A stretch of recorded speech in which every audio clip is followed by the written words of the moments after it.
following podcast is recorded and produced by Emerge, a media creators co-op, in affiliation with the network at bicbb-radio.com.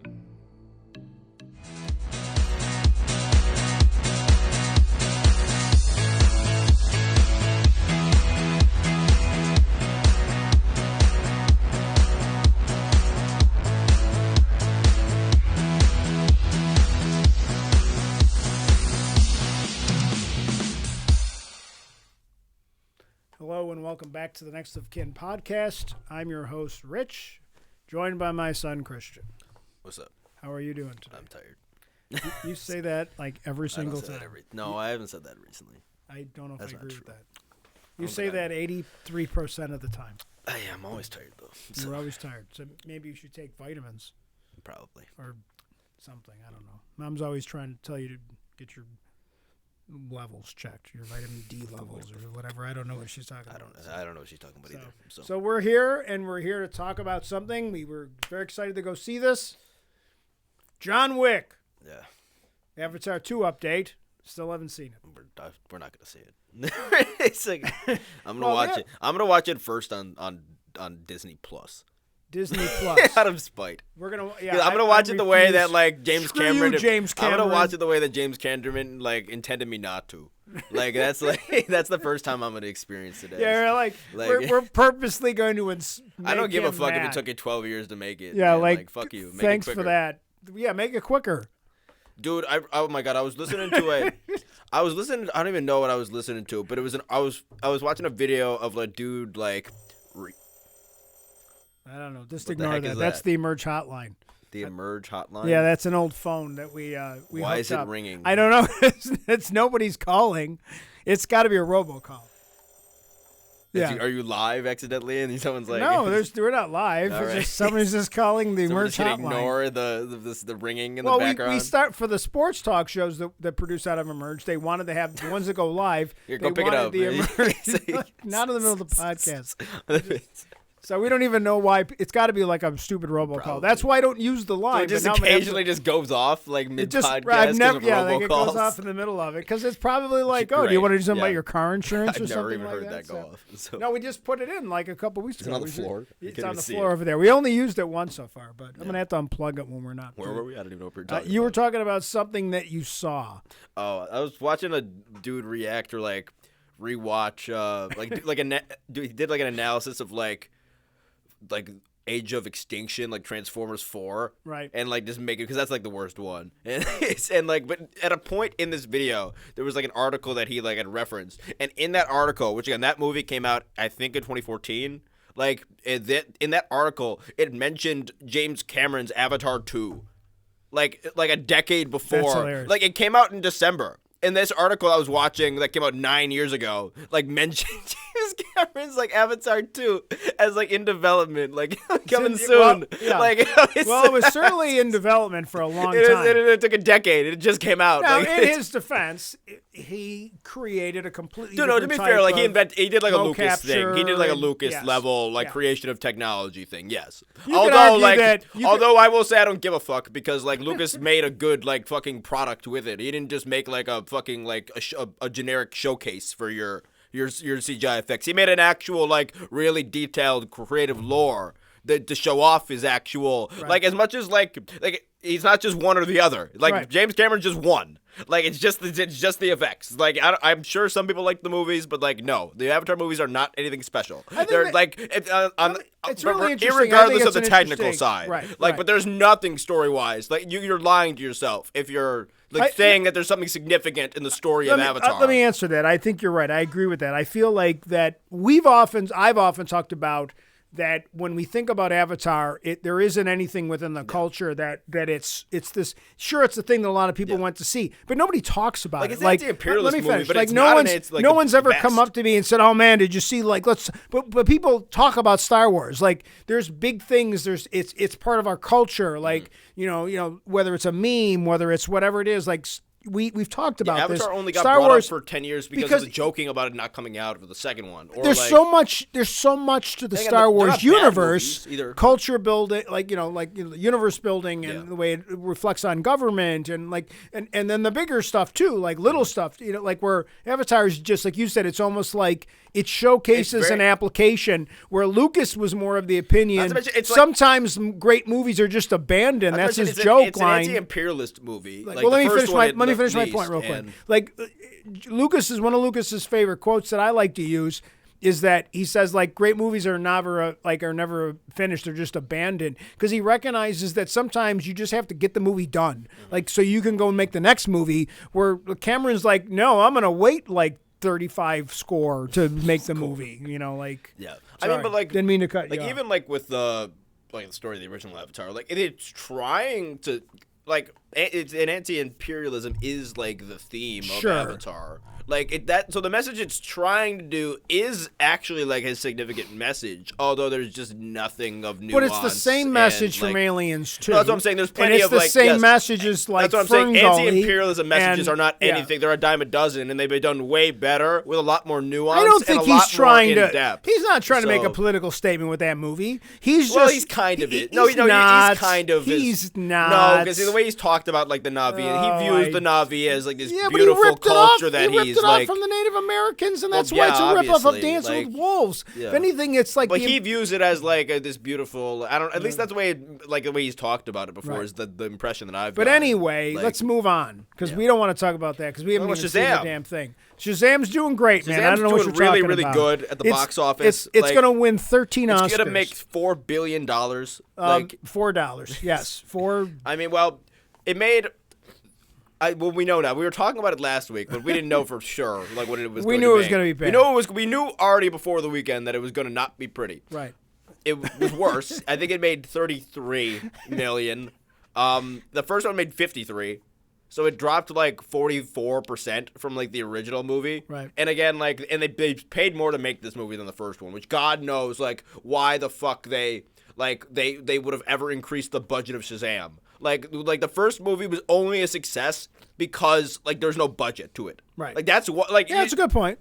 And the first Shazam is fine. I don't like it, but it's fine, and I understand why other people do. It's just not my cup of tea. But there's nothing to it, but it's a very generic. But But also there was nothing in that first Shazam movie that made you be yes, I need to go back and there was no the reaction that Shazam movie got was positive, but the reaction wasn't okay, boost the budget. It wasn't Deadpool. Or Deadpool made a bunch of money. Well, don't they try to compare it to Ant-Man or they're the Ant-Man, Shazam's the Ant-Man that's what they tried to of Marvel or something. That was, which is not the worst comparison given how that money moved, that how they made money. But even Ant-Man's not that good of a movie either. And in that but movie Ant-Man's did is well. significantly better. The Ant-Man movies are significantly better than Shazam. Oh yes, obviously. But I mean, to be fair, there's a lot of people that really dislike the Ant-Man movies, depending on it's very much person to person, the Ant-Man movies. But if you dislike the Ant-Man movie, then you're going to dislike the Shazam movie for the same reason. Because it's too much based on humor. But either way, okay, so it dropped 44% from obviously the first movie to the second, so making $33 million. I think it's about $120 million was the production budget, which is the first movie made $370. Well, which was positive. We've talked about the box office. Yes. Now, which I just saw an article 10 minutes ago. It made on Friday night $2.3 million on a Friday. That's because it's an independent film. Yeah, it's an indie. I love independent it's DC an indie movies. Flick. It's an indie DC film. But so from indie numbers, keep in mind, it's huge. Friday is Friday's usually the biggest day. Sure. Not Saturday. From what I've occasionally it can bounce, and they're usually it's a holiday weekend. Close, but depends if there's a boxing match. And then there's all Sunday kinds is usually pretty low, and then not incredibly low, and then Thursday you get a little bit. But So if Friday's the biggest day and that was 2.3, this movie's not going to make $10 million on its second weekend. No. I don't think. Given I could be wrong. Maybe I'm doing the math wrong. Maybe Saturday will be bigger than I think. But to me, 2.3. Okay, so let's assume to drop from $33 million after already dropping 44 from the first film to then a single week drop to 80% to let's do the math on that then. Let's assume it made $3 million on a Friday, which is, let's say the numbers are wrong. It's like 3.3 or 2.3. Okay, so we'll be nice and we'll call it 3. And then Saturday it doubles that and it makes 6. Yeah. So we're already saying $9 million. Yeah. That's not even. That's less. That's probably This about 30%. movie's not gonna make like 50 mil, like in the U.S. alone. Like it's not. Like I don't even think it'll make that. Well, you can't. I think it's done. Like, what about the VHS rentals? Because I think, like, literally, That like, come if out. you were gonna see Shazam, like, didn't you already go see it? Like, kind of, like, maybe, I don't know. Like, why would you care? Like, because again, like, the first movie, first of all, it's been too long. Yeah. It's been 4 years. Yeah. So like the actor that's playing. Well, it's not Avatar. You know too the younger long. kid, the younger kid that plays Shazam. Yeah, he just he's graduated 20 from years college. old. He just graduated from college. He's He 20 just got years married. old. Like, He's and got they 2 say kids. it's 2 years in universe. And I literally I hate went when in- they do that. I went just and call listened. it 4 years. Yeah, and I went and listened to like people review the movie because I was curious and I'm not gonna go see it. And I was like, this, and it's like they're like everything is horrible. They're like, to be fair, some people I think seem to be like think it's fine. Well, which is like what every read, other superhero movie seems to be this day, just fine. Yeah, the one I read is that if you like the first movie, you'll probably like this one. And it wasn't even that committed. Mm-hmm. It was like if you like the first one, you'll probably like this one. Like so, well, yeah, I think you people know, have said that it's like it's probably worse than the first one. So well, is what that's I've usually how said. sequels are. And I think that's where a lot of us are. I think not us. Well, also I it's don't want to. like it's a I filler think a movie, lot too. of people right now, it's like it was good enough. But also like it's Shazam, and Shazam's already not that popular of a character. He's huge. What are you talking about? But like, and then you had like this obviously I think Black Adam is like has hurt this as well. Oh, like, without a doubt. significantly, Without a doubt. Because they're yes. close. And Yeah. But want to know how this movie would have made money? And want to know how they both could If have they had a had movie? if they had Superman in it. No, because guess what? Like, guess what people kind of like? They kind of like when Dwayne "The Rock" Johnson is a fucking villain. Like there's a reason that like Fast 5 kind of hits hard. Fast 5 is is a fun like movie. Like he's a fun villain before he eventually like joins the team in like for the next couple ones. Like Dwayne "The Rock" Johnson as Black Adam as like the villain, that would have actually made people maybe go see your movie. Like instead of having a filler movie. It's been 4 years. Think about it like this. It's obviously they didn't know. You finish and then I'll ask. They didn't know DC was gonna die. This was a while ago. So because Dwayne "The Rock" Johnson wants his own movie for Black Adam, and again, we know for a fact now that like that there was genuine because of reports and stuff, and actually Zachary Levi coming out and bitching as well. Because also, if anyone hasn't who doesn't have the right to bitch in the situation, it's Zachary Levi, the guy who plays Shazam, because he did decided to be anti-vax during your rollout to your movie. But so I don't think anybody remembers that. No, people did. Trust me, Twitter remembered it. Like I can give you that much, and I'm certainly. But I haven't seen that at all. Like, as a reason why no one went to see this movie. No, but I'm sure it didn't help. But either all way, right, let me go back to the point. But before, the things he was listing off in this one before thing you get too far away, so you're talking about the issue the with Rock the Rock stuff got confirmed, but basically. But originally, wasn't let me go. Wasn't Shazam in this movie at the end? We don't. Then they took him out and put Superman in, and then it didn't matter because now we're never seeing that Superman again. I don't know if Shazam was ever supposed to be in Black Adam. I imagine there was probably scripts at some point that were supposed to put Shazam in Black Adam because,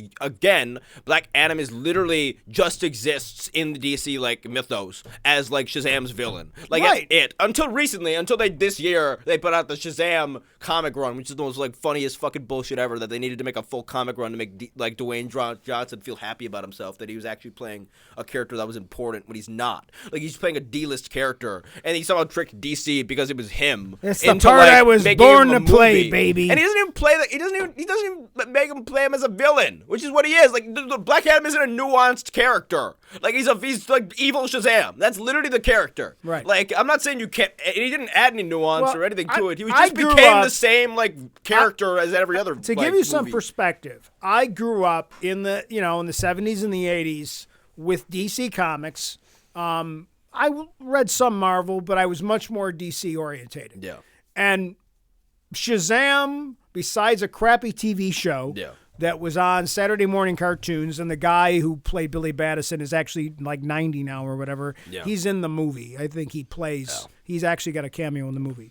So shout out to the actor. Yeah. But it wasn't a good TV show when it was on when I was a kid. And in the comic books, Captain Marvel Shazam is not in. He's not in Justice League. He's not around. If I went to the corner store to buy comic books, there wasn't a Captain Marvel run. But someone told me for this movie though that Levi in particular, which again because the kid's apparently not in this one a lot, which I can understand considering he's 20, and the whole point of Shazam is a kid who turns it like a 12-year-old kid, not like a 16-year-old kid, like a 12-year-old kid, turning into like a superhero, and then and I think the first movie, from what I remember, does a pretty decent job with that. I think where it feels like when he's in Shazam's body, it's just the kid in the Shazam's body. Which what I've heard about this one is that he just riffs like Deadpool, he just turns into apparently in this movie the Shazam persona is more immature than when he's in the kid mode. Which is that doesn't work. There's no continuity to that. If you're just gonna have him, which you can tell, you remember the trailers where he's just every line you see Shazam in is just a riff, because like Deadpool, like a shitty joke, like a shitty meta wall break joke. Well, I think they decided he's not that likable either. He's Zachary Levi's fine as Shazam, but he's is he great? Does anyone love as Zachary Levi Shazam? Could anyone? Would you replace him with any other white guy, who was an actor, and would you care? No, you wouldn't. You wouldn't give a fuck. Well, I watched it. I didn't watch it with you. I did watch Shazam whenever it came out on TV because I didn't see it in the theaters. But whenever it hit streaming, I watched it on streaming by myself. But that movie's not great because he's so good as Shazam. It's fine. You know what I mean? The movie's fine. It actually has a pretty tight, decent. It's because it's a story about a family that loves each other. You know what it is? This movie does that apparently. But it's also the fish out of the water thing. He's the awkward kid, and he's bullied at school, and then all of a sudden he it's we've seen this movie 37 times, but they just did a nice job. They also made a weird thing to do Shazam Kids instead of just Shazam, which I don't like. Because again, there's all those various, other characters are back. Because obviously there's various forms of Shazam. There's Shazam when he's the entire group, which is what they ended up going with, and then there's just Shazam. Team Shazam. Yeah. Which again, apparently some of the other Shazam people are actually much more. Some of the other side Shazam, the girl with one of the female ones, and the other Freddy, I think is the one kid's name. Apparently, they have better stories in this than Shazam does. Great character development. But also the villains are apparently the villains are dog shit even more in this too. Because they have what's her name, but apparently they're not powerful even, the villains. So right. I don't even know. Can we move on from a movie that we're not going to go see? What do you mean we're gonna? I'm not seeing this movie in a theater. I want to see movies in theaters, and you prevent me from seeing movies in theaters sometimes. I was supposed to go see Shazam tomorrow with Matt Johnson, but he's canceling, so we may still go. So if he wants to go, I'll do it as a night to go to hang out with my buddy Matt. But in terms of, there's some things on DC just gave there's other things I'm going to see in the theaters that I'd rather go see in the theaters. I'd probably go see Marlowe, or I'd rather go see 65 with Adam Driver because I like Adam Driver, and I feel I want to see those dinosaurs on a big screen, and I want to support our local movie theater too. Yeah, we have one. So speaking of which, let's go into the movie that we actually went to see in the movie theater. I lost my train of thought, which is actually the real topic of what this episode's about. Is a franchise that I don't think even started as a franchise, but it became one of my favorite franchises, the John Wick franchise. We're big fans of John Wick. Everything about John Wick to me, it's not like anything well, actually I don't even know. No. Let me go first. Yeah. Everything that they do with John Wick to me is amazing because, and let me go through a quick list. The action sequences are amazing. They're incredibly smart and creative. They don't look like anything else. They're a nice mix of martial arts or car chases or traditional stunt work. The universe building of John Wick. Yeah, the absurdity and the ultra high class. All the stuff you have, the fact that basically John Wick's got a Kevlar suit that he can hold up over his face. Yeah, this is and he doesn't the most get shot. ridiculous of the movie. Yeah, but he did that in the last movie where he held his fist with the sleeve of his jacket up over his thing. Or the armored guys, who have the armored full guys, plate armor, even underneath. Face, it was just kind of. But I mean, spoilers. We're going to talk about spoilers. We will for John definitely Wick be spoilers 4, about by the chapter way. 4. So if you don't want to be spoiled, but most importantly, though, and it's funny because I don't think Keanu Reeves is a good actor.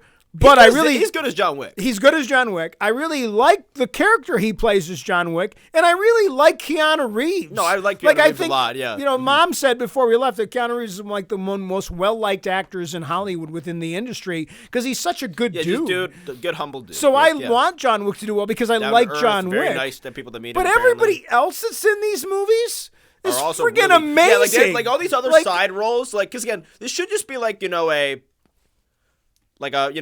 run of the mill like kind of franchise that like make some decent money, comes back and forth. But no, like everyone comes in and they put in like a fucking like really good like performance. They give like Winston, I forget the guy's actor's name for him.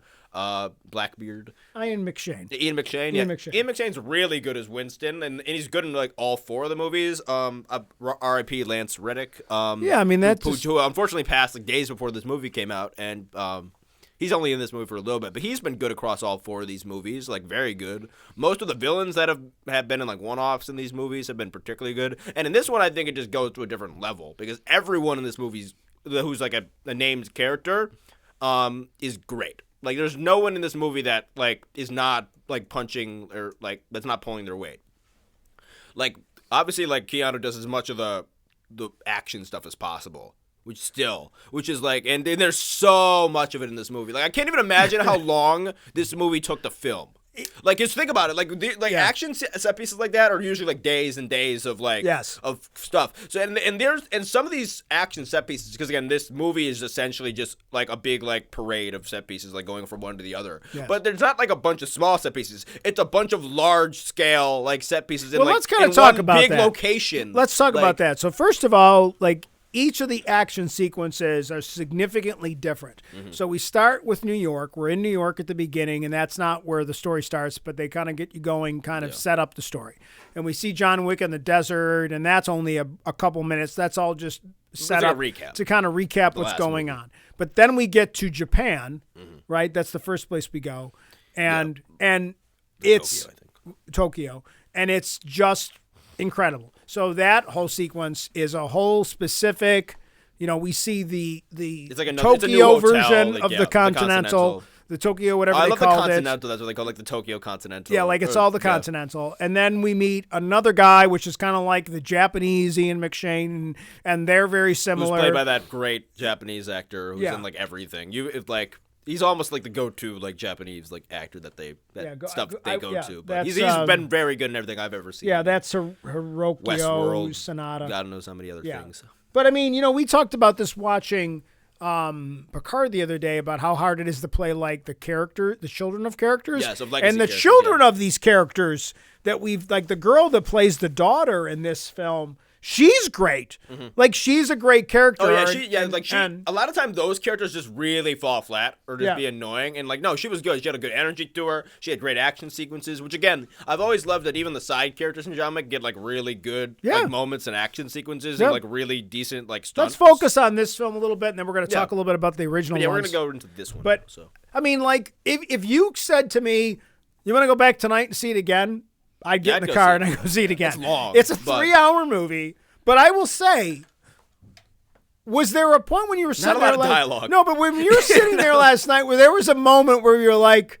well, we didn't need this scene. You're just kind of sitting there. No, you're just sitting there. To be fair, there's a lot of scenes you don't need in this. But you're just sitting there in awe because here's what it is. Was there a moment when you wanted to say, well, this movie should be over right now and I want to go home? The genre that this movie isn't like a serious genre for the most part. Like this is the Bourne genre essentially. Like this is like this is better than that. No. I think like this is no. Think of the first three movies because again, the first three movies are very stylistic and they're very well shot. But this is a different level. We have to keep in mind that like the first three movies are not as good as this in terms of like the technical level. I think the story of this one. I think two is really good too. The technical level of 2 is outstanding. No, but I'm saying like 3 might be a little off. 3's probably the least quality of the franchise. I like all the movies. I don't even know. No, but I mean, I'm not saying it's bad. I'm just saying I don't enjoy 3 as much as I enjoy 1, 2, and 4. There's a bit more like of a different approach to the way they did this essentially. Like they kind of like I don't even know. I lost my train of thought. Okay, well, you got distracted. But when it comes right down to it, somebody here? No. I don't know. Okay. Well, there's cars driving by our facility, but it's everything they do is done quite well. And I honestly feel like we get so many different types of fighting styles, and there's just so many little things that happen with the film that go ahead that are really kind of well done. The Tokyo scenes are incredible. That's a whole specific fighting style. A lot of character exposition in that. It just that scene's hilarious to me, the Tokyo scene, because I feel like we just keep thinking that it's going to be over, and then another group of guys come in, and then he's got to kill them. The Tokyo scene, like the entire like siege on that hotel, so every fight sequence. That was really cool. If you call it all, I forgot about that. 30 minutes. Yeah, that's like that entire scene is like 30 minutes of stunt work with John Wick doing stunt scenes with or like with Keanu doing stuff with the daughter, with the Japanese guy.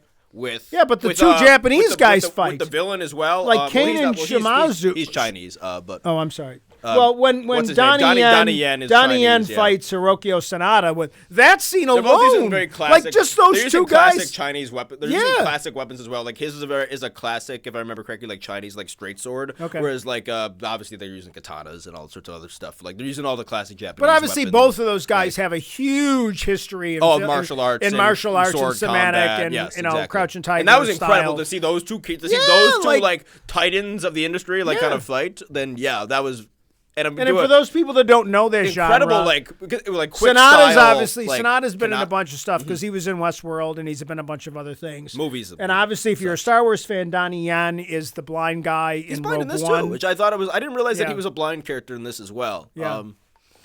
But it was which was interesting because that's two very very high profile blind characters that he's played now in American media. So no, I mean but I think like what I really like about the genre of these movies, there's a strange level of honor amongst everybody. Like amongst the high level. You got to follow the order. You got to follow the rules, and like they all do things, and like even when John Clancy Brown shows up, like he's missing a finger because he had. And those to do who work thing, outside the rules experience consequences, including John Wick. And they discuss that the dialogue is really well done with all this. So we have the Tokyo scenes, which lead to the Berlin scenes, which eventually lead back to the French, where the climax of the film is, which is an hour. In Paris, Like there's about an hour of each of these countries. Yeah, because there's like five main. Well, there's the Tokyo thing at the Continental, which is like a big like half-hour sequence with a bunch of which includes like one scene which is like in the museum like glass room, like, and the way it works is just every time like John Wick finishes fighting like two guys. Like, or two or three guys come in, like another two or three guys comes in, and you think when he's done. Like, and it goes on for 10 minutes. And every time you think it's over, you're like, oh, they'll do it like 3 times. No, they do it like 7, and then 8. eventually even and each Kane time he has to do something up. different. Like his weapon breaks, and he has to pick up a new one. Yeah, he he's picks up using like nunchucks. He's like for a chucking while. guns. I love when he's like, there's so many times where he just like he runs out of bullets, and he just chucks the gun at the guy's face. And he always hits him right in the head. Yeah, and he picks him up with like. Like he's what's his name from Daredevil? Yeah. Like he's like that's how he is in this movie. He's like there is definitely a lot like Punisher. What is that? Why can't I? No, not Punisher. The other guy. Bullseye. Bullseye. Yeah. Yeah, Bullseye could throw a rock and hit you. Yeah, because that's Bullseye's gimmick. He can throw anything, and he's going to hit you in the like, face. Like, yeah, definitely Bullseye. There's definitely that when they're in that scene. Donnie Yen's really good. That in this. scene at the wedding when whatever his name is, that character when Bullseye's like this throwing stuff at people. I do like the dynamic they put in this one where it's like John's like at the end, and they kind of make it very like apparent, or like whereas. Everything's kind of caught up to him. Like, they almost have it where, like, the previous 3 movies and everything he's done, like, the revenge he's tried to get, like, the people that he's got in trouble, he's been interacting with, it's all catching up. Like, sure. Because he's broke some of the rules, too, that we just talked about. He's went outside and on a couple occasions, and now, like, even at the beginning of this movie, he goes and, like, kills the guy at the table, which is, like, obviously, like, and again, we'll get to the end later, but I think they approach that well, and like obviously the villains are calling him one thing, and like there's this idea telling him constantly that you're just a killer, this, and this. But like either for whatever reason, John Wick, well, he is a killer, he is a assassin. Like he doesn't view himself like that, and like the way that the characters that know John Wick view him is very different from like the characters that just know like the legend of John Wick. So I like the nuance between that, especially in this one. It's very apparent with like this Japanese friend.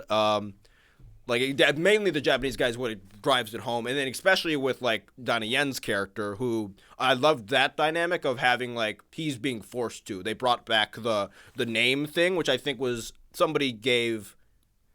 What was the context? Someone gave John the name of someone. They gave John someone's name. I remember in one of the previous ones. So for this, they gave him like John's name, and so he's. And they were friends. Like, they weren't even, like just, like, colleagues or people that had known each other as, there's definitely, yeah, like, they had were very more clearly than worked that. together, and they were Yes. friends, and, like, obviously the Japanese guy was, their friend as well. Right.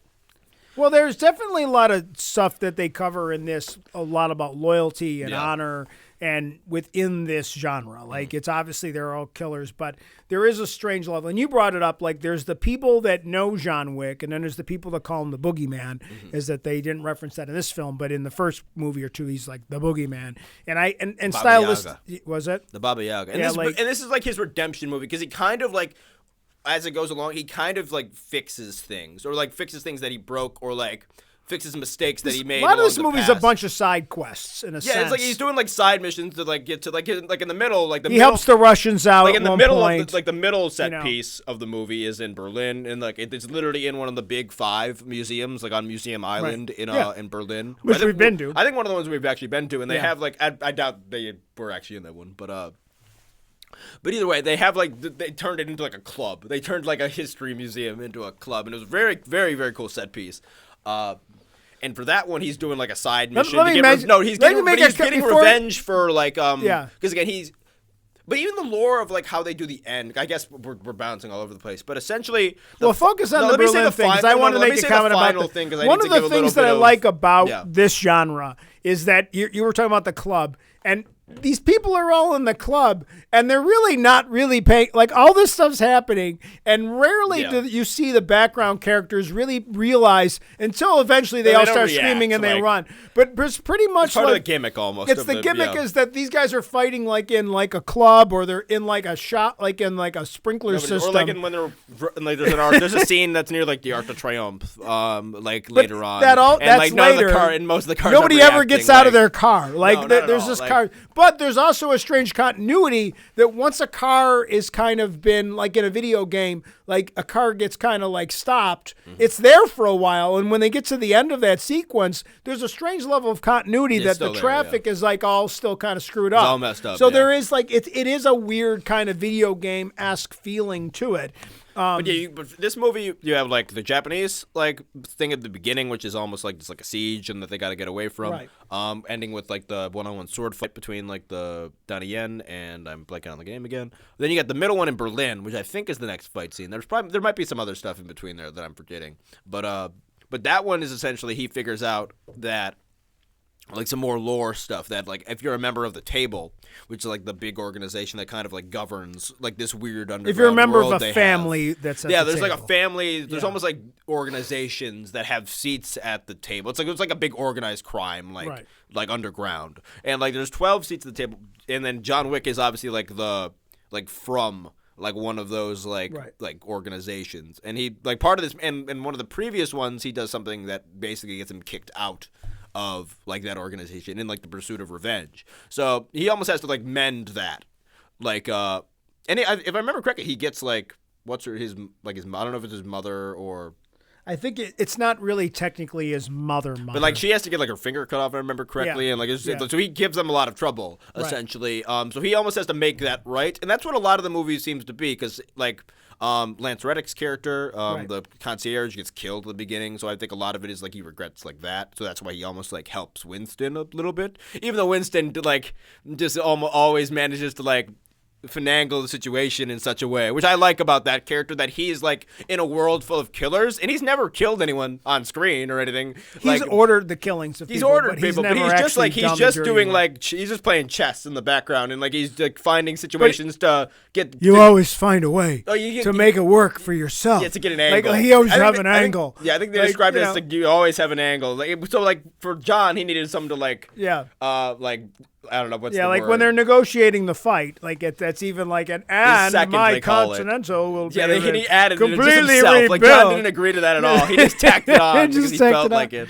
Because they blew up the Continental in like retaliation at the beginning of the movie. I just love like the John goes the Keanu goes out of his way to like say everything with that same Keanu Reeves style.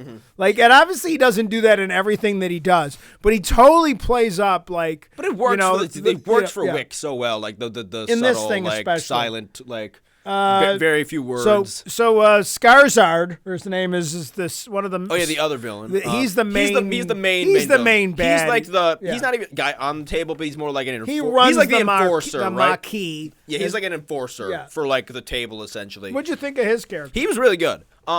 He's like not. He's not like overly like complex, but like, I think he has like he's scary in a sense, or at least like he feels. I don't know. How would you describe him? He does a good job playing the character, and he certainly gives off like a overconfident vibe. It's the run of the mill bad guy. But there's something more to it. Let me finish. He's the run of the mill bad guy that we get in everything, like that we've gotten in other John Wick movies, because he's similar to like Theon. He's less like scared than Theon, because Theon's terrified the entire time. But like he's kind of like the typical bad guy that thinks that his guys will protect him and that John Wick's not that good. And he has so much resources that he can't even imagine how one single person. And he's new. So he's kind of young and unfamiliar with this. Wick. Is not a new character in film, but I would argue that they've done an incredible job with the character development and performance to create somebody that is like at one point he's very just, smarmy. At one point he's just in a museum. He's in a museum, which is clearly a museum, and I think we were in that museum. We were. And there's these giant portraits, and he's just sitting on a couch. Like in one so of those, he's so powerful that they close the museum down so he can just go sit on a couch. Well, there's this one and just have a international drink. square, like that, where they were doing the deal before they obviously have the duel. Right. But the place that they set up the duel, like that's like across this big plaza and this very famous like plaza, like right across from like the Eiffel Tower. Right. Real quick about the Eiffel Tower, they always have these like radio towers and stuff for like these little communication posts. Yeah, like for, where they got like a for the table. 1990 Apple II computer sending out messages. Yeah, and they're like putting wires together and shit, Yeah. like it's old timey, like connection of like phone calls and shit. But obviously that's where they set up all the bounties for people. Right. And the one in Paris is just like in the Eiffel Tower. Yeah, it's in the Eiffel Tower, which is fucking hilarious. Yeah, it's like at the top, like it's And all the weird like he almost has like boss fights where like he gets a character that's a little bit more like hard to handle, so he has to spend a bit more longer having a bit more like intense fight with a single character. Like the guy in Berlin was like the big more heavy set guy who was like, which he had a very unique fight style as well. What's it called? The other hitman in this movie who kind of like shows up at the hotel in Japan. I really like his Shamir character. Anderson. Oh, Shamir Anderson plays Shamir Mr. Anderson Nobody. Is really good. Known as they call him the Tracker. Yeah, in the they film. call him that's his Mr. Nobody. He has like a book that he's like has like information in it, so he's able to kind of like pin down John a few times. Right. But I don't think they ever really explained that. But I probably just missed the context that I needed. But he has a dog, and like kind of like that acts very similar to how like Halle Berry's dogs like worked in like the previous like movie, and I thought it was gonna be related to that at some point, but it wasn't. But he's like just in doing his job essentially, but also he's smart enough to know like, okay, I'm not gonna try to kill John Wick for 15 million. That's not worth it. So like he just kind of follows the situation around, and he has like the phone number of like the Marquis, and he's just always getting an angle like Winston to try to like exert more money out of the situation. Right. Like so he keeps like, and sometimes he like works against the Marquis to make him more desperate, so that he has to use him to pay him. Right. Like so, it's like this double. I like when you're able to do like a really believable, like rogue or like a third party. Like when Yeah. Like there's this one like Well, they get to the climax of Yeah. the movie, and he's not even really supposed to be there. He's just sitting on a bench with a This dog. is a bad drinking the example, but I beer. always remember like Avatar: like- The Last Airbender. There's like this one big fight in like season 2 where like you have Zuko, the villain from like season 1, who's like kind of on the run from the Fire Nation at this point, but he's also still trying to get the Avatar. But then you have his sister, who's like still the main enforcer for the Fire antagonist, and you have like a 3-way fight between like him, his sister, and like Aang, like the Avatar, and they're all fighting each other. It's not like 2v1. It's like no, these are 3 guys like and there's not any moment like that necessarily in the film where there's 3 guys all combating, but like you have Donnie Yen, like the Marquis men, John Wick, and then Mr. Nobody, and they're all like constantly moving and checkmating each other and like betraying and like trying to get an angle on one another. It's very well done. Well, let me talk about that a little bit because there was something that I thought about with those three characters. Those three characters, the way where you have the Tracker and you have Kane and you have John Wick. They want to get out. The three of them are all like got a similar thing. Like they're all trying to get out in some way. They're not bad guys either. None of them seem. They all pretty respectful. They all kind of hitmen. like each other in a strange way. So it kind of very reminiscent to me of The Good, the Bad, and the Ugly, where like there's like you're not sure which one you're really supposed to like. You know, clearly, like nobody's a little off, which is yeah, funny. like but they're all little. Like Kane would almost be like he would be the ugly, I guess. You know, John Wick would obviously be the good, and the other guy would be kind of the well, no, I guess no. I think he'd be technically the ugly because the ugly's the funny one. Yeah. So it's kind of like an interesting dynamic between those characters. Like you said, kind of like they're all kind of on their own little missions. They all end up together at that table in Berlin. Well, even like they're forcing John Wick to fight his friend, right? Like, right. And then the friend isn't because the friend's not a bad. You don't hate. The friend didn't want to do this. You don't hate Donnie Yen at all. You feel sympathy for Donnie Yen the entire time. If he doesn't do it, like you don't want him to kill John Wick. If he doesn't do it, they're going to kill his daughter. Yeah, exactly. Like in that, he has no choice. Which John can relate to. And John understands that. John relates to their friends, and yes. like so he like even when they're like fighting, it's almost there's a sense of like sadness to it. Well, like, in the very first scene when they fight, John could have killed him. Yes, there's moments in that where they could maybe like. And he chooses not to. He pauses and then he chooses not to. Then he gets interrupted. And Kane doesn't even know that. Kane doesn't even know. That story arc is done very well within the film. The story arc, even with the Tracker, like when he ends up, you know, with the marquee guy and what they make him do is pretty cool. His hand, he's obviously incredibly protective of his dog, which is, you know, how you and I feel about. Which is like, oh shit, like was I didn't even catch like they're alluding it to like his John Wick, John Wick's dog. Yeah, and that ends up being like I don't want to bring up the spoiler, but the dog aspect of the story ends up being like really important. And like there's a lot of things that John saves the dog at some point, which makes like that guy like not. Basically finish the contract on John and let John live and like help him. So let's kind of move on because obviously the movie is incredible. We've talked a little bit about the story. The performances are all really good. I want to talk about like the technical aspects of this film. First of all, obviously the way they shoot the film is incredible. The sights are really good because I feel like it's almost like a video game with the levels where you're in Paris and then you're here and you're there. There's like 4 Paris sequences that are like all incredible. So there's 3 sequences that stand out for me in this film. Yeah. That you know obviously we already talked about the Paris one. We talked about the Berlin one in the museum. But then we get to Paris. The second to last one. There's a scene in Paris at the Arc de Triomphe, which is just you think it's going to be like a car chase, and then it turns into instead of like just a fight, like a gunfight / physical fight in the middle of traffic, and that is very reminiscent of like. You know, like I don't even know what I've seen this before, but obviously it's not. Some of it was filmed on location. Most of it filmed in front of a green screen, and they put the arc in later.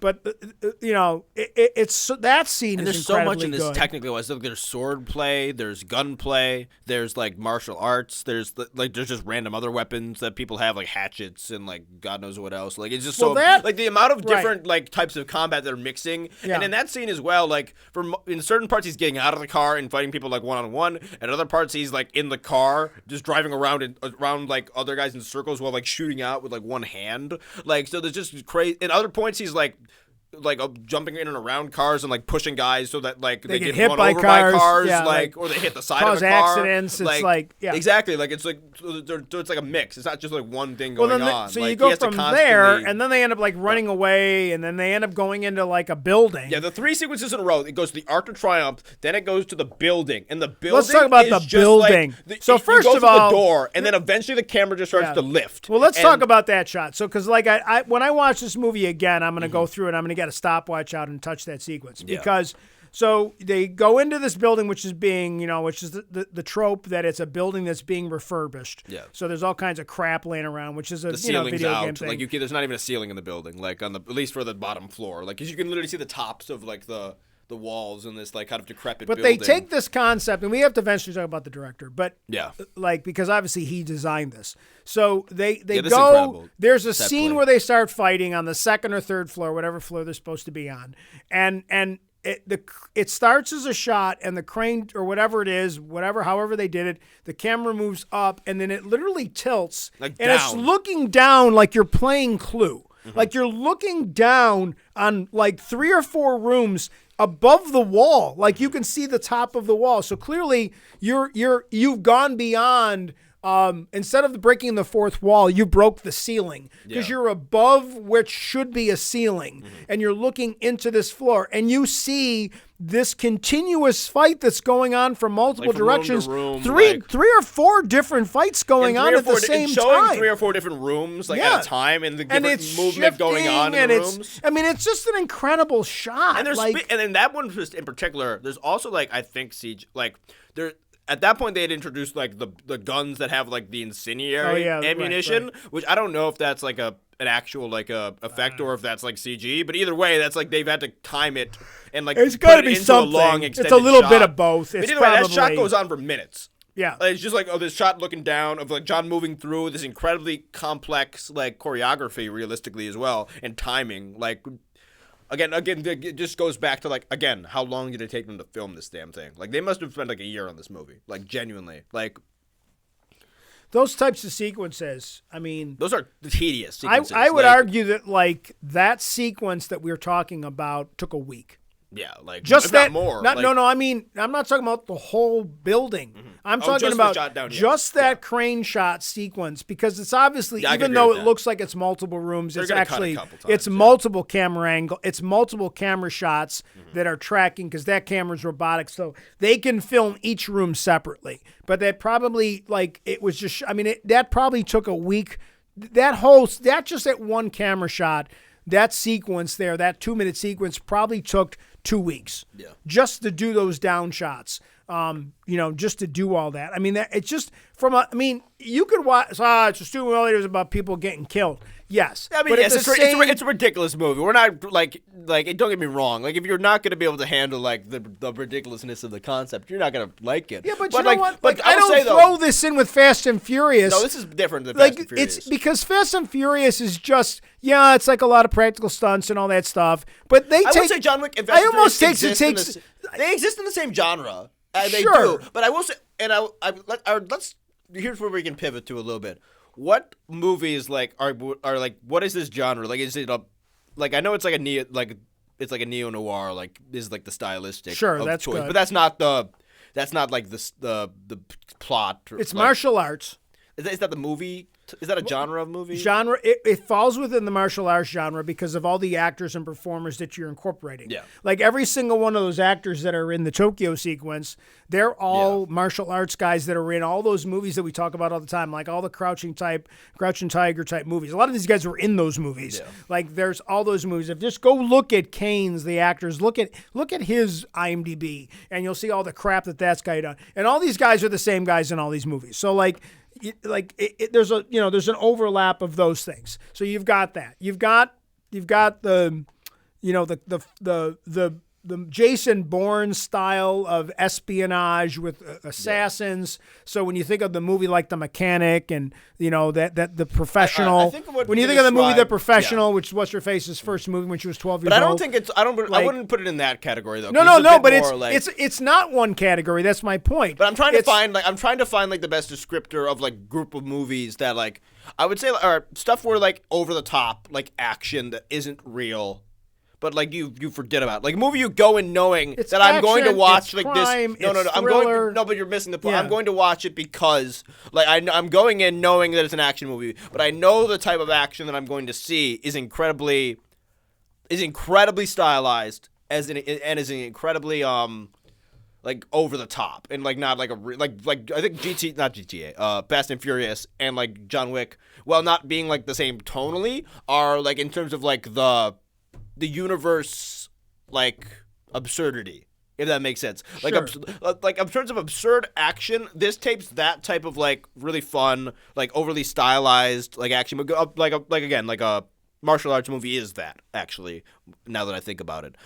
It takes that, but I think what it does is it does the most professional and the most like not nuanced. The John Wick isn't nuanced.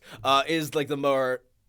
I'm trying to think of the way they describe it. They decided they were gonna do like that, not campy, but that really like stereotypical like action movie that John Wick like is in a way. But we're gonna film it like it's a masterpiece, and we're gonna like do like we're gonna put every little like blood, sweat, and we're gonna change like this movie that has just been like the run and shoot genre movie, like this absurdist like action movie, and we're gonna turn it like stylistically into something beyond that, which is what I think they achieved that. Here would be my way of looking at. It's hard to explain this franchise.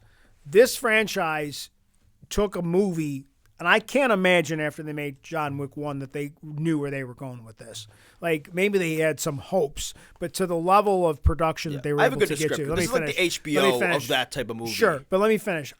Let's compare it to the Matrix franchise. Yeah. The Matrix franchise just got worse as it went along. Mm-hmm. Yeah, this got better. It wasn't able to capture, in my mind, the first, what was so good about the first movie into its later films, where John Wick just got better and better as it went along. And they understand. And it got more complex.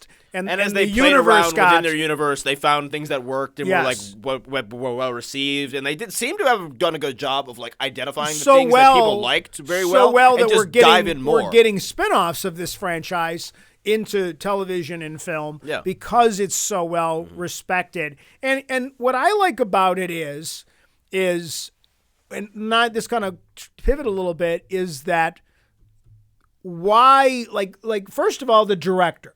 So the director is a an actor, a stunt guy, Chad, I can't pronounce his name, Chad Shalisky.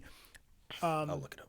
It's Taliski or whatever his name is. He's done a ton of things, mainly as an actor and a stunt performer. So this guy is a stunt man, essentially. Yeah, he's like and he wanted to be the director of these 4 movies, and these are the only movies he's directed at this level. Yeah, I mean, he's probably done some other things that don't show up in his film noir. Yeah. But, like, these are 4 movies that he's directed, and you can see the growth of his style. And it's interesting because it's growing. Like, the franchise is growing as well. It's growing as a franchise. Like, this is the biggest weekend I think it's ever going to have as an opening, and it's his best reviews. And he's growing, and also, let's be honest, like, he put a lot of work, people to work. Yeah, I've been saying this for the last couple of days. He's put a lot of the stunt worker like community within like Hollywood, like they get a lot of work from the John Wick movies, and they get a lot of like backing, and it's almost like and also like just apparently like being on the John Wick sets is just like very, very like fun, and just being a part of the production is like a very, very like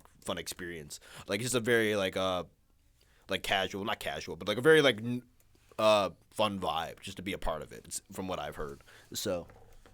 Well, we talked about the quality of the actors, the quality of the staff, the quality of the tech crew that's working on these movies. Yeah. Cinematography. This one's probably the best. Well, there's 2 spinoffs coming. One's a series, which I think is going to streaming. I think it's going on Peacock, and it's called The Continental, and it takes place in the 70s. Mm-hmm. So it's the Ian McShane character as well as probably when he was like Winston and whatever the concierge guy is when they're first starting off. So they've already been cast with some younger actors that are going to be playing those characters. And the new one's Ballerina. Plus they're doing Ballerina. Which is like the same time frame. Which again, if you remember some of the earlier John Wick movies, they have like the organization that he's like from the family, and like they have like the wrestling room, and they have like the ballerina room, which would like where the female, which is how the men and the women are trained within that Russian concept, which obviously John's supposed to have some history with, and we're going to be getting a character. And he actually he rejoined the group and everything with this movie. So, but I believe that the next one, who I think is Ana de Armas, is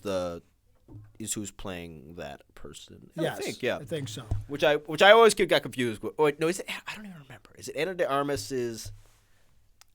I know, you can look it up. Yeah, I'll look it up while now. You're doing that. Like, I think one of the things that I was reading about with it is that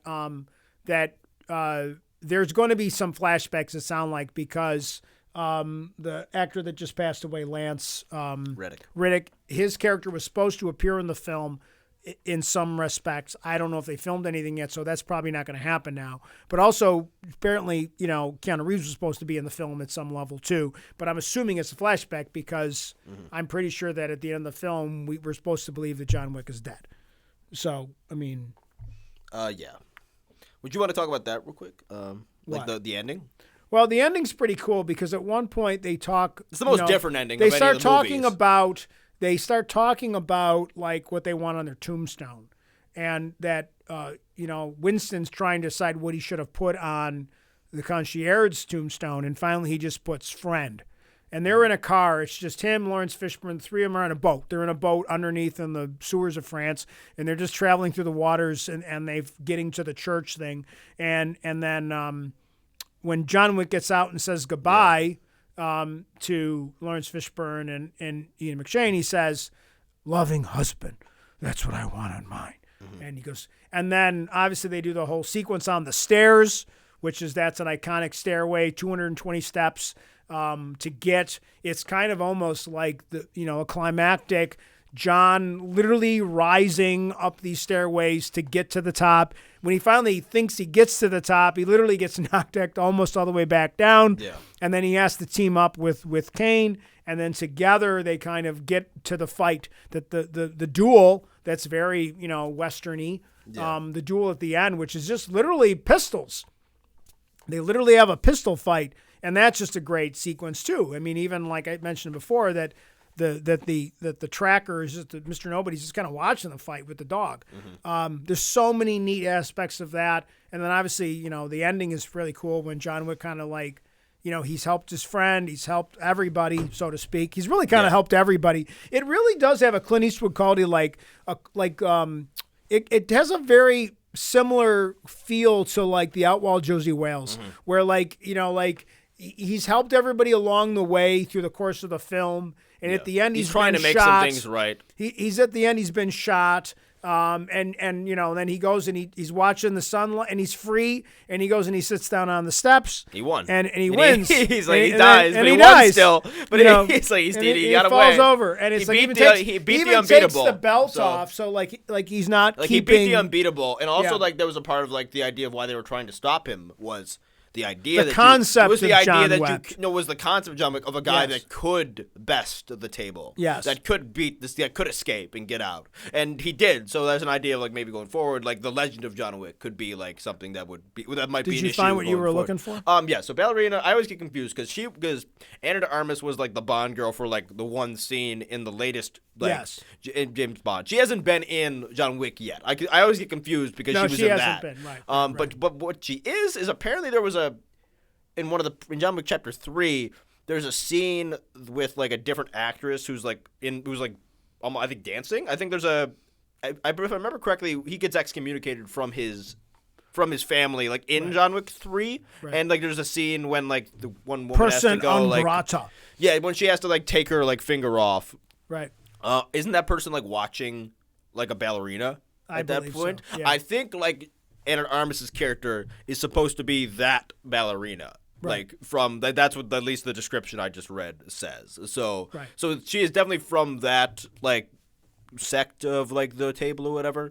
And then also they have said that there is going to be a fight scene versus John Wick in that. So I guess like so we're gonna get a flashback. So it's either a flashback or they're gonna bring him back somehow. I just don't think we're. I mean, it is John Wick. They could bring him back to life. Well, I mean, like he clearly could be and they could have. Or maybe they're gonna wait, or maybe they're just gonna do like a couple years of like some other stuff, and then the big moment will be like he's back, like, and then it'll be like, you know what I mean, like they'll let Ballerina come out, let the show come out, and then you have like a big trailer reveal where it's like John Wick's back. Well, you can clearly feel that like John Wick is. I mean, he is older too as well. Like Keanu Reeves can't do like this style of like stunt work. He does a lot of his own stunt work as much as he can. I'm sure he could. To be fair, I actually don't think that like Keanu Reeves does not care about and to be fair, there is a weird nuance of like us as fans do appreciate when like actors do their own stunt work, but there's also a level of like reality, which is like if an actor gets hurt like on doing his own stunts, like everyone doesn't get paid. and they go Right. home. And you're also kind of taking the work from your stunt double as well. So like there's a back and forth thing as well. But this John Wick doesn't matter because God knows how many stunt doubles they've hired. Like he has a lot of stunt doubles, I'm sure. Because obviously, because some of the stuff he's doing, John Wick Keanu Reeves cannot be doing at 57 or whatever the heck he's at. Yeah, I mean, but there's a lot of things. Like he didn't roll down 200 steps of the stairs. I mean, there's so many good things that they do. Exactly. And again, and that goes back to like the quality of the direction and the production design for these films. So at the end of the movie, there's an added scene. Yeah. There's an added scene. So we sat down. I kind of knew there was, but I was just kind of figured there would be. So because we get to the end of the film, I watch the credits, and then there's a scene of Kane. He's got flowers and he's going to see his daughter because now he's free. And someone's walking up to him, and it is the daughter of Japanese character. The Japanese character, like John's friend from earlier, who on a subway, John said that he would kill her. Basically, he said he didn't say that. She said, she said, "You kill him, or I will." And he said, "I understand." And then that's all he said. Which he's kind of understands that it's his job. How she felt. That he's accepting. I don't think that was her I think she was saying, "You need to do this because you caused the death of my father. You owe me that." That's the way I interpret that scene. And that's why he says, "I understand." But obviously he doesn't. No. What I interpreted that very differently. I interpreted it as that wasn't a yes at all. That was like, I understand your pain, your loss. That was what John Wick was doing there. He didn't agree to anything. Okay. And then she was like, "Fuck," and then she went off. Because clearly she thinks he's dead, so she shows up in the addition with the added scene. I could be wrong. I mean, it could be either one of our reads. And she's could be correct walking there, up like she's going to do something to Kane. Well, she pulls out like a knife or something. But she's whatever it is, like that. But I would be happy to see more Kane though. I've been more than happy to see. To be fair, almost most of the characters that are side characters that have been introduced in John Wick at any point, I'd be more than happy to see more of. Yeah, I'd love to see Mr. Nobody again. Like I'd like to see Nobody. You can do a whole thing with Nobody, as far as I'm concerned. Like you can give him his own thing. I don't know if I understand the character enough, what his abilities are. Like, I thought he was enjoyable. Like you certainly. I love the character. He should certainly be a reoccurring like part of the. Yeah, I'd love to see a reoccurring appearance from him. I mean, everybody's. I wouldn't be surprised if we don't get in the sequel. This is like our Bourne at the moment. I wouldn't be surprised in the spinoff in the ballerina spinoff if we don't get like. Some of these Clancy other Brown again. Wouldn't be surprised. I feel like some of these guys might start to be a little bit more reoccurring. I bet we're going to probably see the Russians again because they're all tied to the ballerina. So a lot of the characters aren't coming back because they're dead. But I think we're definitely going to get a lot of. I don't know. It's to me it's an underrated franchise. I think we don't think about it a lot. I think everyone that goes and sees the John Wick movies though knows like their quality. I think there's very few people that like have seen the John Wick movies and th're like, Like I think most people appreciate them for what they are. I mean, and again, they're not like the most crazy like you know what I mean. You're like they're not like the. Yeah, there is like so much effort that you can tell being put in. Like obviously, like the plot is the plot. Like it's mostly an action like the screen like roller. Like it just rolls from action sequence to action sequence. But there's effort and like quality within like how those action sequences are designed. I would argue that when I think about movies that I've seen, think about that. Let me finish. That when I'm watching the movies that I would turn back on and watch again from this style of film. So I guess you kind of have to throw James Bond into the mix here with this because I think there's a lot of similarities between the James Bond films and the John Wick films. I think John Wick has damaged other properties because I think John Wick is so well filmed and it films action so well that it embarrasses other franchises. I would rewatch whether on TV or on streaming. I'm going to rewatch John Wick movies. I'm going to rewatch James Bond movies. Yeah. I'm not going to rewatch your Liam Neeson movie of the month. Mm-hmm. I'm not going to rewatch too many Fast and Furious movies unless I just feel like picking on them. And I feel like because I don't think the attention to detail in those movies is there. Yeah. I feel like every sequence that we're seeing in a John Wick movie or even a fight scene in a James Bond film is so much more I feel like every action movie now isn't just like John Wick has helped things with action. Where like obviously we still have like the quick cuts. Like that still exists. Well, you have to. But John Wick I think more than anything else has helped like kind of push that away. or has made it where we have a culture now where like, no, we're actually going to like try to choreograph these scenes well and shoot them like in a stylistic way. Like there was a reaction like following John Wick of like movies wanting to do that a bit better. Like I remember Deadpool 2, like specifically like when it got the stunt coordinator from like John Wick because they wanted to have like better shot, better like choreographed like fight sequences. And I think like, and again, comparing like some of like Marvel's shit like to something like this is like they're embarrassing. Like it's embarrassing. Like it's like genuinely. And Marvel's like a good quality brand. We like their stuff mostly, but like their action sequences are like the way they're shot. Like I'm not talking about like the more CGI heavy stuff, but like it's not even like a similar quality.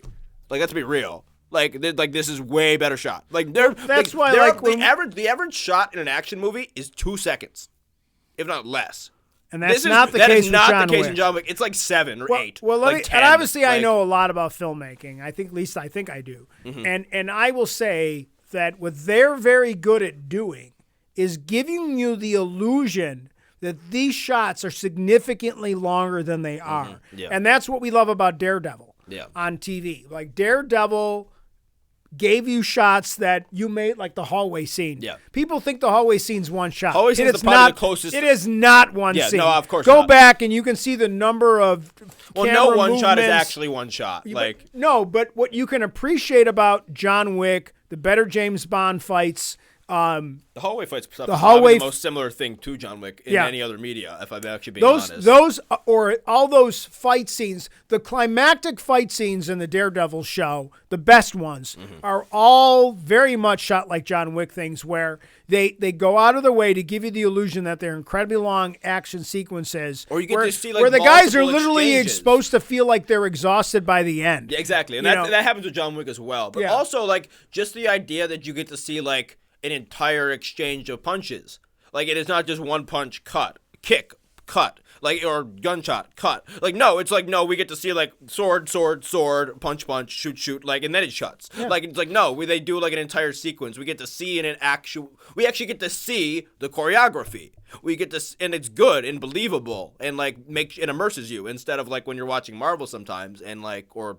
Not Marvel. I don't want to pick up because I don't think Marvel always does this. But some of the fight scenes, other mainstream fight stuff where with less talented directors, where it often just evolves. My favorite into, fight scenes in Marvel, like cut. that aren't like CGI required, are the ones when it's like two characters literally fighting. Exactly. Like I think the fight at the end of Ant-Man and Quantumanium with just Ant-Man fighting Kang is a great fight scene because it's just a physical fight scene for the most part with some added CGI. And then I think the end of Civil War, the fight scene between Cap and Iron Man, which is just a desperate fight, to me is such a much better fight than a lot of the fights that we've seen. Yeah. The fight on the beach in Shang-Chi is a great fight scene too, like with the father versus son fight. Oh, that one. Yeah. That's a really good fight scene because there's a lot of Shuri practical, versus physical. Namor is pretty good too. What? Shuri versus Namor is pretty okay. That's a really good. Thank you, because that's a really good one because that one's a very desperate physical fight scene. And you know what? He's like dehydrating, and like because he brought him to the desert and stuff. So that's good. No, and that's to me. So, I think that's been the problem with. So when you rank, where do you rank? So when let's wrap this up because we're about an hour, a little over. We're an hour and 7 minutes. Yeah, where do you rank this movie in terms of the best John like? Wick one by far. It's the best John Wick movie for sure. And we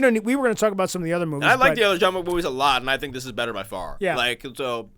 This is the best one. Mm-hmm. How do you rank this in terms of like where do you put this? It'd be weird to rank this like against other movies just because the genre is so what the genre is. But like, if the genre is like there's nothing deep about this movie. You know what I mean? But that's like, fine.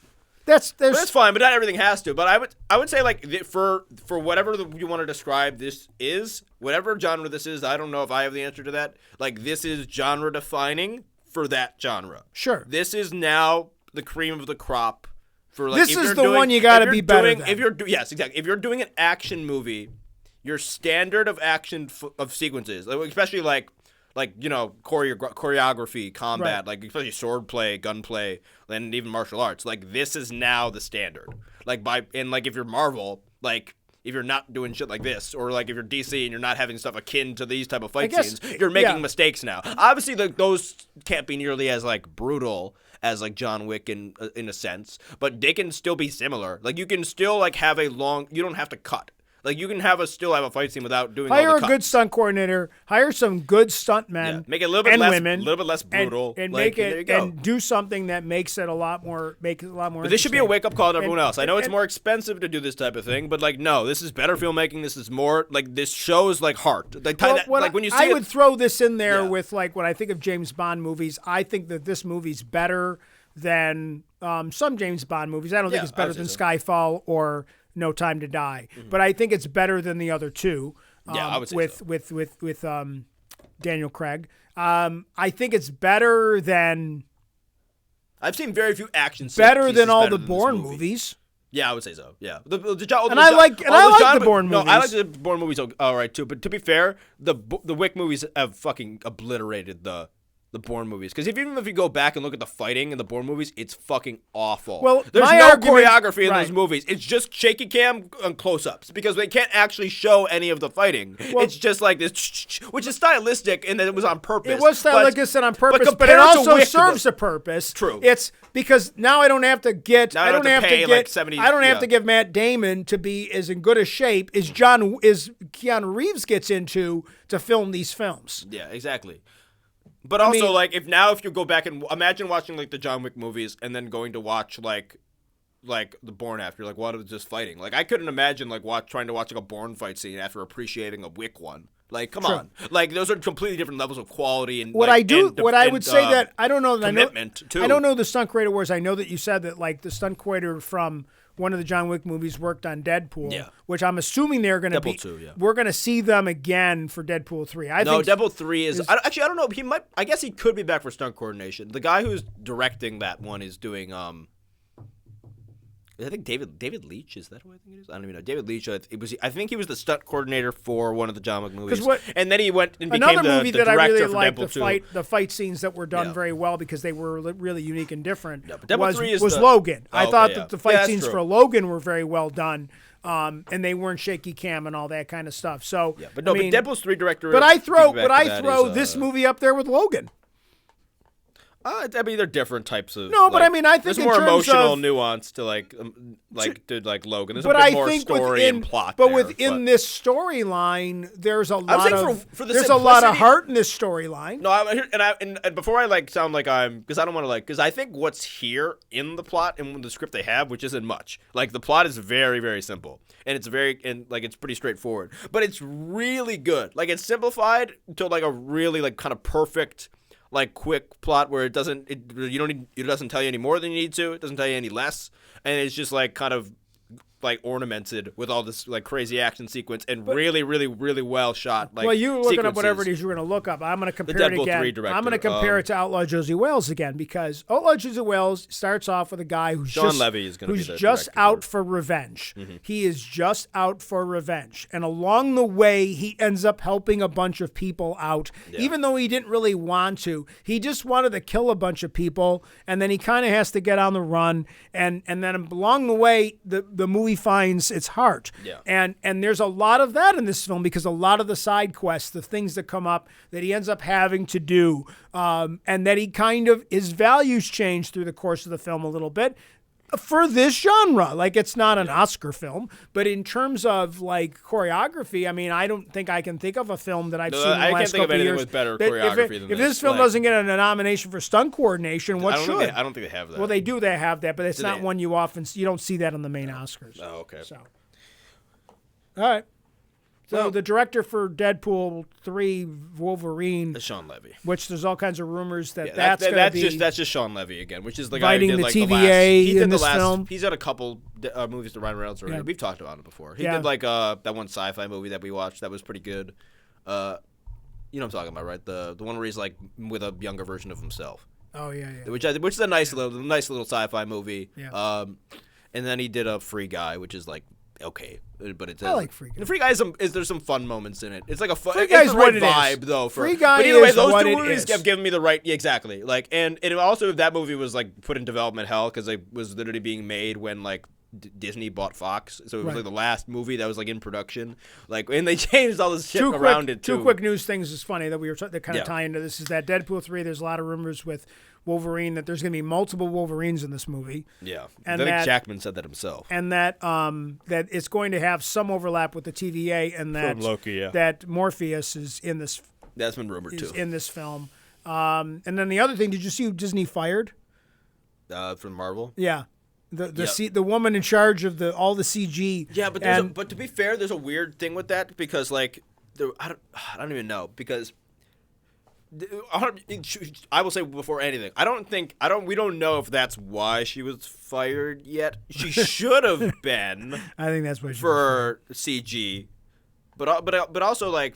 She's like people were like she's woke, and I'm like, well, my God, that was like the thing that immediately That's came not up, and I'm why like, she she's got like, fired. I'm like, you know what her title was? Like her title was like I'm the head of production of like post and like on-set production, which I don't know why they had one person doing that, and animation. That was what her title was. Like I'm the head of animation, on-set production, and post-production. So like obviously in the last 2 years, like you've held that, and that was probably the part of Marvel that suffered the most. Yes. In the last 2 years. So like.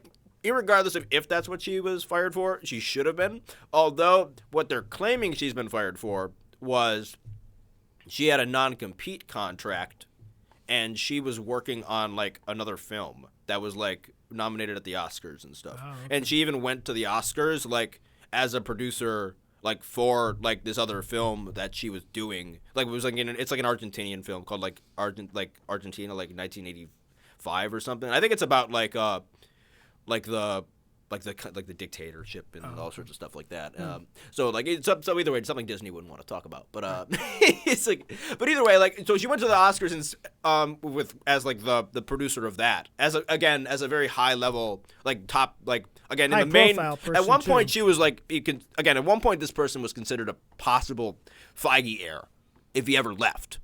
Like she worked very closely with Feige and was essentially within a like the three most powerful people at various points, like within Marvel. So they've said, and because again, this isn't like they paid her and she quit, and like which is what happens a lot of the time with this sort of thing, especially for like executives of these like incredibly lucrative companies. Most of the time, they do not get fired; they just get paid. Like where she apparently has been fired. Like Yes. because they used like this non-compete contract because she was doing this thing, and again, Marvel was at the Oscars. Not that they were going to win anything, but like Angela Bassett was nominated for like an Oscar, and like obviously I think Black Panther was probably had some visual some effects technical and the things or music stuff. something, It won costuming actually. So either way, like she was one of the highest up people within Marvel Studios, been there for a long time, and she goes to the Oscars like as a producer for the other film. Or technically for a competing studio, I guess. So that's what an article I read said that was all about. Okay. But again, it could very as well be and should probably have been related to CG. Because irregardless, even if like Well, it we don't wasn't her anymore. fault, You've kind she- of you've yeah, already kind of stated it, so we Yeah. don't need to state it again. So what else you got? Anything else? That's all I got. What are we going to see next? Maybe Dungeons and Dragons. I really want to see Dungeons and Dragons. It looks like it'll be a lot of fun. Yeah, it looks fun. So the trailer, I've liked the trailers for that. and we don't, So, and it's not something I've seen before, I guess. no, it's new. So You know- but I'm a little bit familiar with D&D. I've never played, but And I've been catching up on Rebels, which is pretty cool. yeah, you like Rebels. I've been really liking my Rebels. Like, cause I don't think I've rewatched Rebels. Like, there's certain episodes that I've rewatched before, but I don't think I've ever like Well, fully. I'm up about 15 episodes, You're on 16 the- episodes You're in. right. We're about to watch it. And If they you're just went familiar with back to Rebels, the- we're about to go to the two most probably the Well, two we most famous stopped. We episodes of the literally series. stopped. We literally stopped watching because Right before the series 2 finale. because you're like, episodes. I think there's 3 episodes left. There's 2 left. I thought there was Oh, one. we more. might have been in the middle of one, but there's only 2 left. There's the and Well, they're there's a called- two-parter. the two-parter Twilight of the Apprentice. Right. Which Well, I is wonder like what that's which about. is the most famous arc But in so Rebels. I mean, I'm just so. like it's a kid show. But I've enjoyed it's my so rewatch, much, though, like, it's with you. it's not like I thought that the difference between like Clone Wars and Rebels was like this.